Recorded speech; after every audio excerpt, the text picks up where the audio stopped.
Today we're going to be taking a look at the Veavon V8 robot vacuum. Coming in at just under $300, this robot combines a vacuuming and mopping system into one product.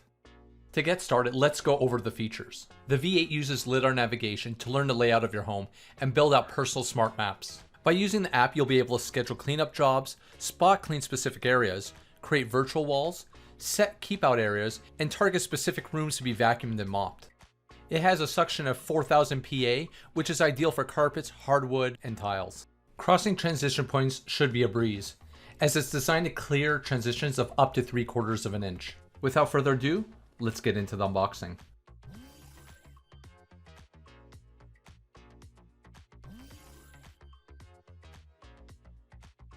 First out of the box, we have an extremely large warranty card, the user manual and quick start guide, a replacement HEPA filter, one mopping pad, 2 side brushes, the power cord, the charging dock, and the V8 robot vacuum.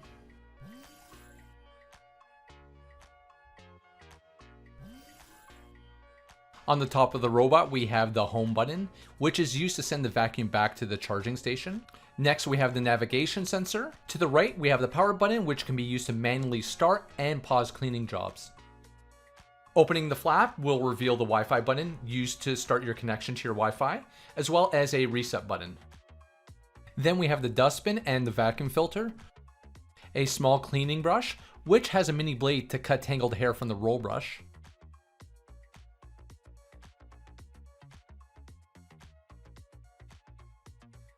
on the back of the robot, we have a 220 ml water tank for wet mopping. Around the perimeter, we have the infrared sensors to help avoid collisions. And on the front, we have the collision bumper. Check out the bottom, we have the wheels, the roller brush, the caster wheel, 2 side brushes which clip in, and 4 cliff sensors to keep it from falling down the stairs.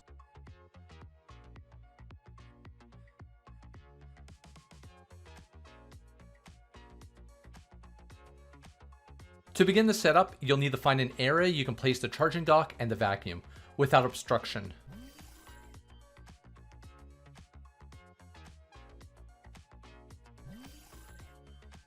Once you find the perfect spot, power on the vacuum.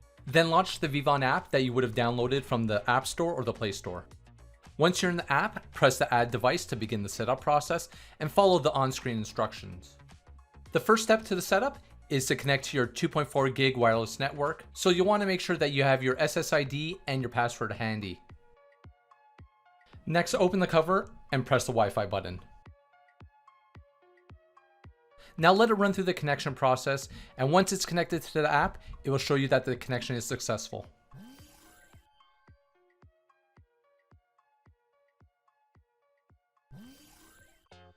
When using the app, there'll be a lot of options to choose from. Let's take a look at them. First, you'll most likely want to personalize your robot to have the name of your choice. This could be done by going up to the menu on the top left-hand side and selecting Robot Management. From here, you'll be able to give the robot the name of your choice.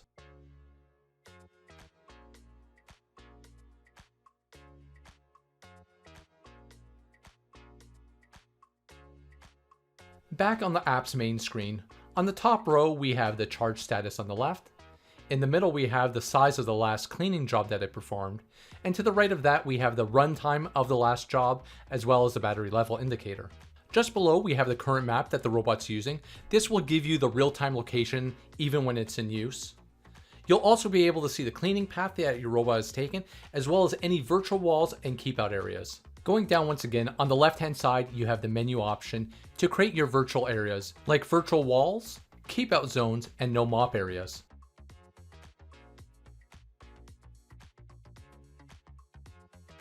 Under Map Management, you'll be able to view your current floor map, edit the map, or even delete the map.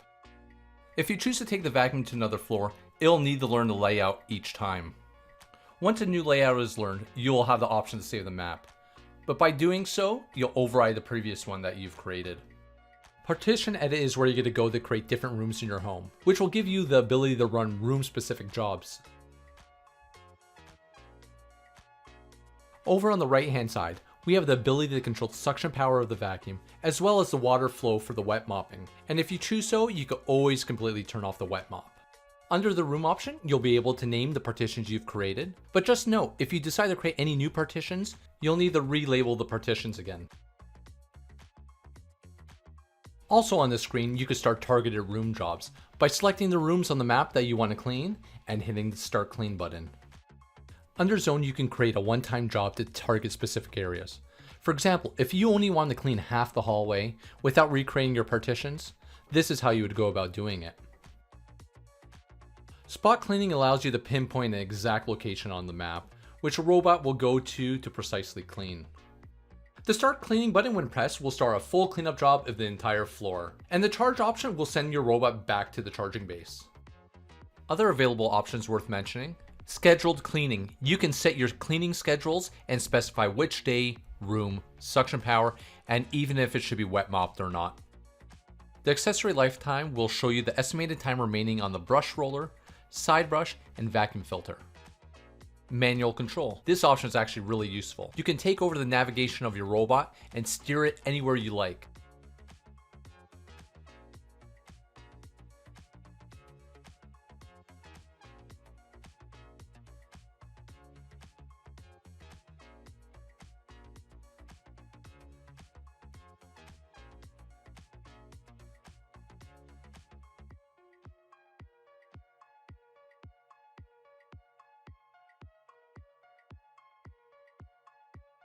According to the website, the robot supports Google Assistant and Alexa voice control.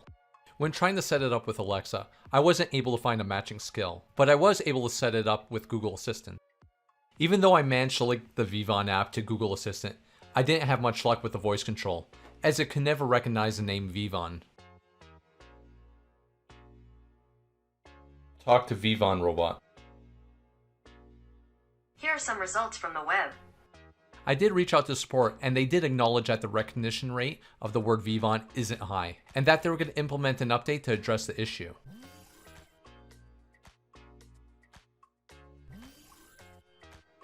The robot did great with day-to-day vacuuming of low-pile carpet, tiles, hardwood, and handled transitions with ease. When tasked with messier jobs, it managed to pick up almost everything, only leaving a few things behind. For cleaning jobs with more to pick up, I found increasing the suction to high and doing multiple passes got better results.